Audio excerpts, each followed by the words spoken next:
Halo teman-teman, jumpa lagi dengan saya di channel Ladang Cerita. Cerita saya kali ini berjudul Gelang Perpisahan. Perkenalkan, namaku Lira. Aku memiliki seorang kekasih bernama Rehan. Awalnya kami hanya bersahabat. Sejak duduk di bangku sekolah dasar. Entah sejak kapan perasaan itu muncul.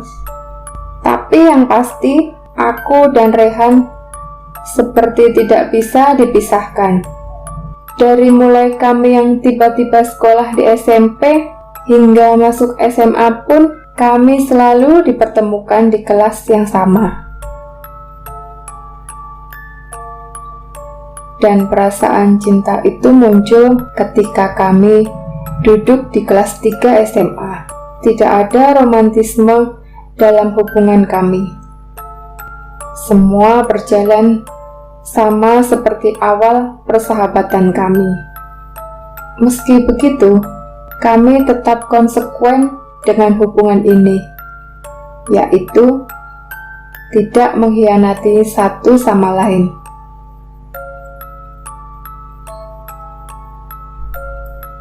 Hingga hari itu tiba,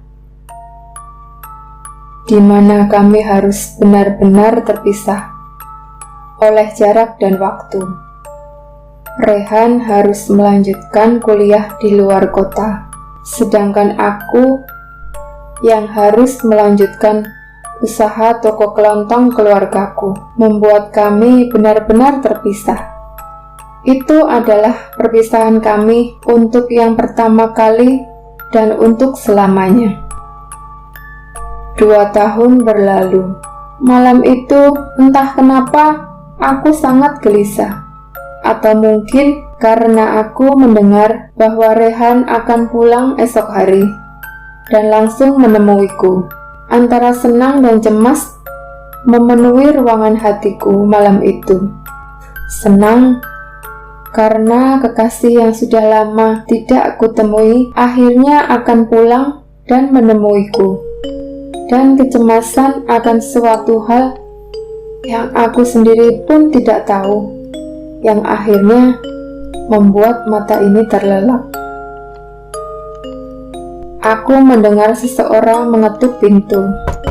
Dengan mata yang berat karena rasa kantuk yang hebat, aku melangkahkan kaki untuk membuka pintu. Kulihat Rehan berdiri di teras membelakangiku. Rehan, aku menyapanya. Aku menengok ke arah jam dinding. Masih pukul 2 dini hari. Rehan membalikkan tubuhnya dan tersenyum kepadaku. Lalu dia menyerahkan sebuah kotak berwarna merah. Aku menerima kotak itu dan membukanya. Ternyata isinya gelang manik-manik bertuliskan namaku dan tanggal awal persahabatan kami. Aku memperhatikan gelang itu. Kemudian Rehan menyuruhku untuk memakainya. Aku menuruti permintaan Rehan, dan dia tersenyum sangat bahagia. Aku menepati janjiku, Ra. Cuma kamu satu-satunya orang yang pertama aku temui, ujar Rehan sambil menatapku dalam. Aku tersenyum bahagia melihat Rehan. Tidak ada yang berubah darinya. Masih sama seperti 2 tahun lalu saat kami berpisah. Aku menyuruh Rehan masuk dan membuatkannya teh hangat. "Kenapa kamu kesini sepagi ini, Re?" tanyaku. Rehan menjawab kalau dirinya hanya ingin buru-buru menemuiku karena waktunya hanya sebentar. Rehan hanya ingin menyerahkan gelang yang dia rangkai sendiri. Aku mengernyitkan dahi mendengar penjelasan Rehan. Aku hanya menganggapnya lelucon dan candaan seperti biasa saat dulu kami bersama. Rehan yang paling senang menjahili dan menggodaku. Rehan hanya akan berhenti menggodaku jika aku mengeluarkan jurus tangisku. Malam itu terasa sangat panjang untuk kami berbincang. Hingga tiba-tiba seseorang memanggil-manggil namaku dari arah belakang. Lira, Lira, bangun nak. Kamu ngapain tidur di sini? Tanya seseorang sambil mengguncang-guncang tubuhku. Ternyata ibu. Aku mengucek-ngucek mataku dan aku terkejut ketika hanya ada ibu di depanku. Aku menengok jam dinding dan masih pukul 2 dini hari. Ternyata ibu bangun untuk sholat malam dan mendapatiku tertidur di sofa ruang tamu. Rehan mana, Bu? Tanyaku celingukan sambil mencari-cari Rehan. Ibu hanya berlalu meninggalkanku yang sedang kebingungan. Tapi gelang ini,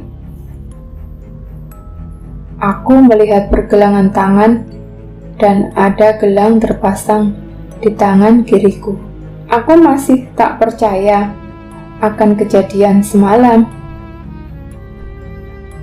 Kalau itu mimpi, tapi buktinya ada di gelang ini. Aku bingung memikirkannya. Lamunanku buyar saat ada 2 orang pembeli datang ke tokoku. Agaknya mereka tengah membicarakan sesuatu. Kasihan ya mahasiswa yang dibunuh itu. Padahal kabarnya dia siswa teladan loh di kampus, ujar salah seorang pembeli itu. Iya ngeri, cuma gara-gara menolak perjodohan.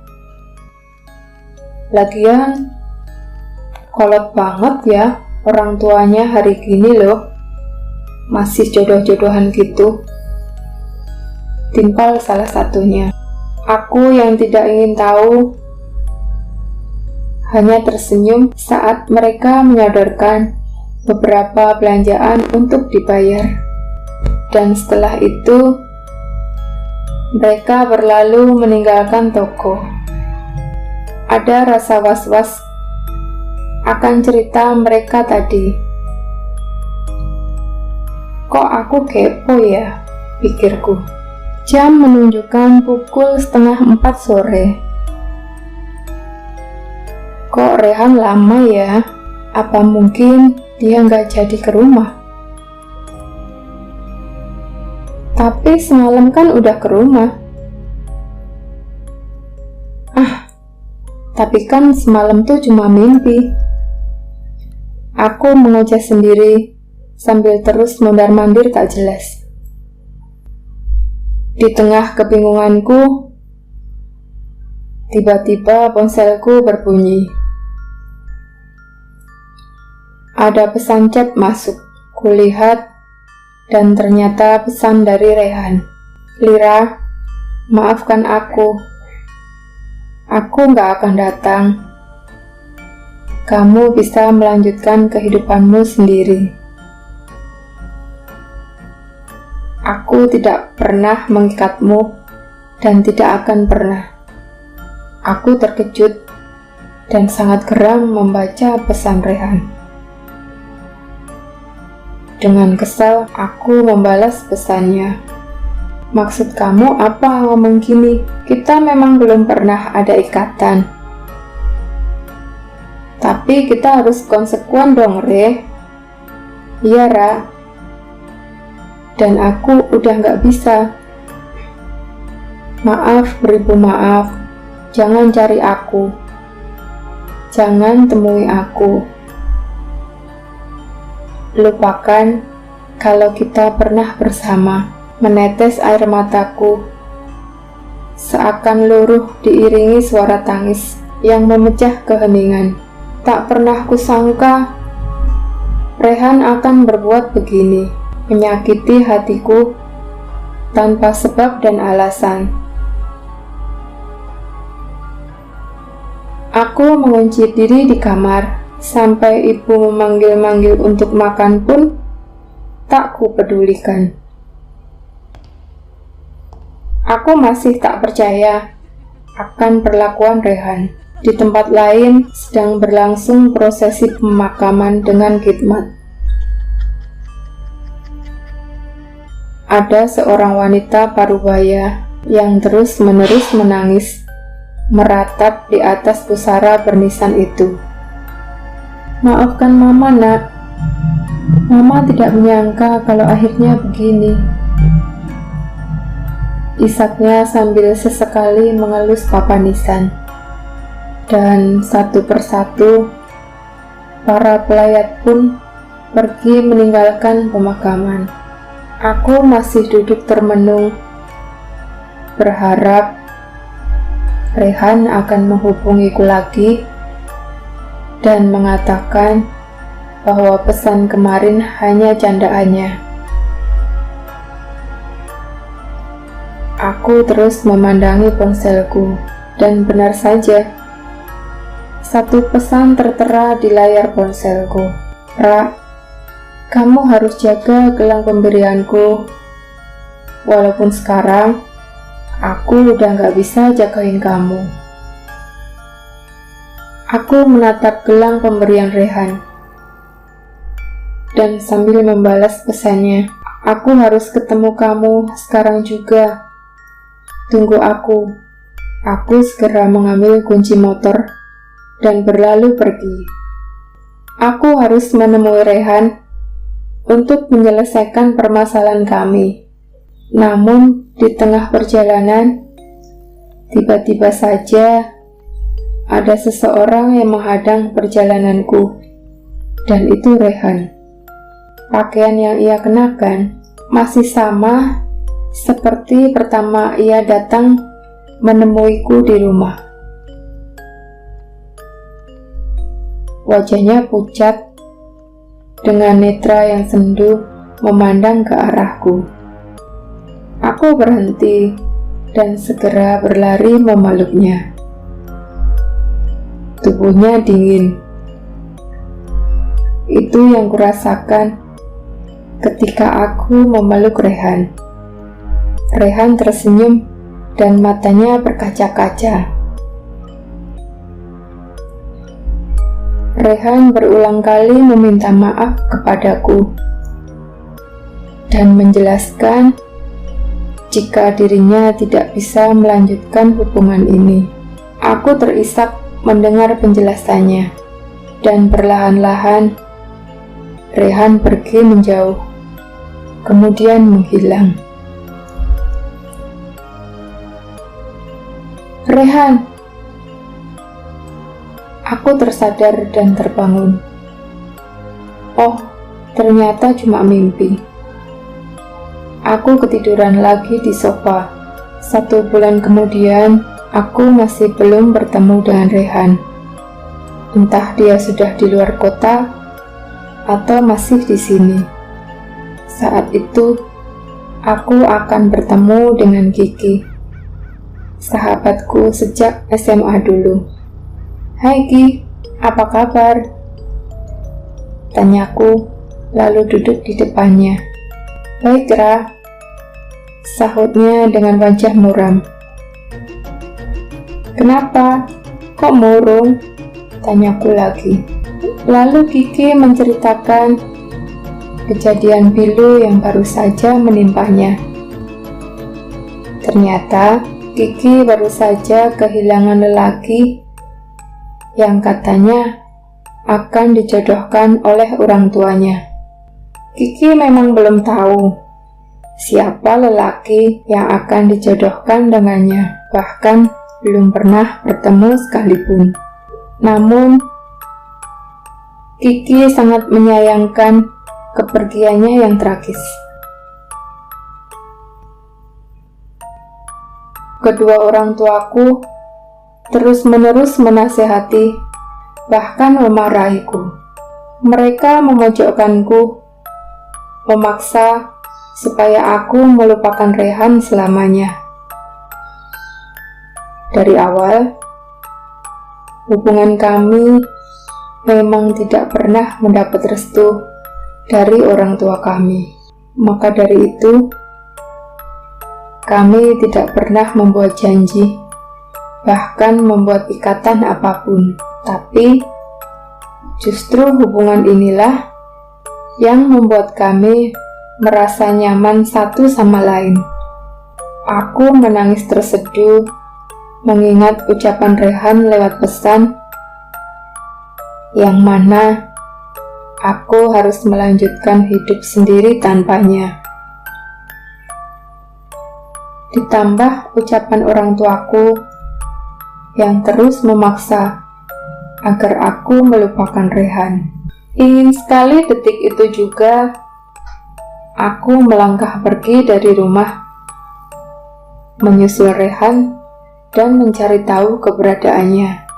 Di tengah tangisanku, tiba-tiba ponselku berdering. Halo, aku sesenggukan mengangkat telepon dari seseorang. Halo, apa betul ini dengan Lira Maharani? Tanya seseorang dari balik telepon. Iya. Maaf, dengan siapa ini? Kita harus ketemu. Nanti kamu akan tahu aku siapa. Jawabnya songkak sambil memutuskan sambungan. Aku penasaran dengan orang misterius yang menelponku barusan. Tiba-tiba, satu pesan chat mendarat di layar ponsel. Kedai rumput jam 3 sore, meja nomor 8. Kedai rumput adalah salah satu kafe favorit aku dan Rehan. Tapi, kenapa gadis itu tahu di jam dan meja itu aku dan Rehan sering bertemu? Aku semakin penasaran dibuatnya. Ku percepat langkah kakiku. Tak sabar ingin kutemui gadis yang menelponku tadi siang. Nampak dari kejauhan dia duduk membelakangiku. Aku menghampirinya dan Kiki? Ternyata Kiki yang tadi menelponku dan mengajak kami bertemu. Tapi kali ini pandangannya berbeda. Dia tampak sinis dan memasang muka sebel kepadaku. Aku masih tak mengerti kenapa sahabatku ini bersikap aneh. Kamu gak nyangka kan kita akan bertemu di sini? Tempat favorit, meja favorit, di jam dan hari yang sama, seperti kamu dan Rehan selalu bertemu. Kiki membuka percakapan. Aku tidak menjawab, hanya terus memandangnya penuh tanya. Aku tuh iri sama kamu, Ra. Kamu selalu dapetin apa yang gak pernah aku dapetin. Kamu dicintai Rehan dari kecil, sampai waktu terakhirnya pun Rehan tetap kekeh sama cinta kalian. Harusnya aku yang ada di posisi itu, bukan kamu. Tapi ya sudahlah. Toh, sekarang kita berdua sama-sama nggak memiliki Rehan. Hahaha. Kiki terus mengoceh tak jelas, membuatku semakin bingung. Kamu ngomong apa sih, Ki? Gak jelas. Aneh tau nggak? Tukasku sambil hendak pergi meninggalkan Kiki. Kiki menarik tanganku dan meremas pergelangan tanganku hingga gelang pemberian Rehan putus berceceran jatuh ke lantai. Aku memaki kesakitan sambil berjongkok hendak memunguti manik-manik yang tercecer. Tapi tiba-tiba Kiki tertawa keras, seperti orang kerasukan. Lira, orang udah mati aja masih kamu harapin. Bentak Kiki sambil melotot ke arahku. Aku semakin tak mengerti. Apa maksud kamu, Ki? Siapa yang mati? Rehan. Rehan tuh udah jadi bangkai, Ra. Hahaha. Aku yang bunuh dia, Ra. Aku terperanjat mendengar penuturan Kiki. Aku syok dan tidak percaya. Tak terasa air mataku mengalir dan aku menangis terseduh-seduh. Kiki yang masih tertawa kali ini berhenti dan menarik tanganku, mengajak kami pergi ke suatu tempat. Kami tiba di area pemakaman. Kiki turun dari mobil dan memaksaku untuk ikut. Aku ditariknya masuk ke area pemakaman. Langit yang tengah mendung membuat area pemakaman sedikit kelabu sore itu. Ditambah suasana yang sunyi membuat aku bergidik merinding. Aku meronta mencoba melepaskan cengkeraman tangan Kiki. Tapi tak bisa. Aku terus diseretnya sampai kami tiba di sebuah gundukan tanah. Aku perhatikan gundukan yang sudah tak berbunga itu dan mataku tertuju pada satu nama yang tertulis di papan nisan. Rehan Anggara. Dadaku sesak, pandanganku gelap, dan tiba-tiba aku lemas tak sadarkan diri. Ketika aku terbangun, aku sudah berada di ruangan yang pengap dan temaram. Kaki dan tanganku terikat. Mulutku tertutup lakban. Di sana ada Kiki sambil memegang sebilah pisau. Dia membolak-balikan pisau itu dan sesekali mendekatkannya ke wajahku. Sambil menyeringai, Kiki menceritakan kepedihan dan sakit hatinya selama ini. Ternyata Kiki menyimpan cinta kepada Rehan sejak awal kami masuk SMA. Tapi Kiki mengubur perasaan itu dalam-dalam sejak dia tahu aku dan Rehan sudah lama berpacaran. Sampai akhirnya waktu yang ditunggunya selama ini datang, yaitu perjodohan. Ya, orang tua Rehan dan Kiki menjalin hubungan kerjasama bisnis, dan orang tua Kiki adalah pemegang sahamnya. Saat Kiki tahu, dia langsung meminta ayahnya untuk membuat kesepakatan dengan orang tua Rehan. Orang tua Kiki akan memberikan kerjasama kontrak dalam waktu yang panjang jika Rehan mau dijodohkan dengan Kiki. Tapi Rehan menolak dengan tegas. Sekeras apapun orang tua Rehan dan Kiki memaksa, tapi Rehan tetap kekeh, tidak mau menerima perjodohan itu. Hingga pada suatu malam, tiba-tiba Kiki datang menemui Rehan. Tepatnya 1 hari sebelum kepulangan Rehan, Kiki tiba-tiba datang ke kosan Rehan, meminta maaf dan bersimpuh akan sikapnya selama ini yang sudah egois mencampur adukan urusan bisnis dengan urusan hati. Kiki yang dengan segala cara berhasil meyakinkan Rehan dengan bualan dan ucapan manisnya. Rehan mulai percaya akan kata-kata Kiki. Kemudian diajaknya dia ke suatu tempat, dan itu rencananya Di perjalanan bersama Kiki, mobil yang dinaiki Rehan seakan kena begal.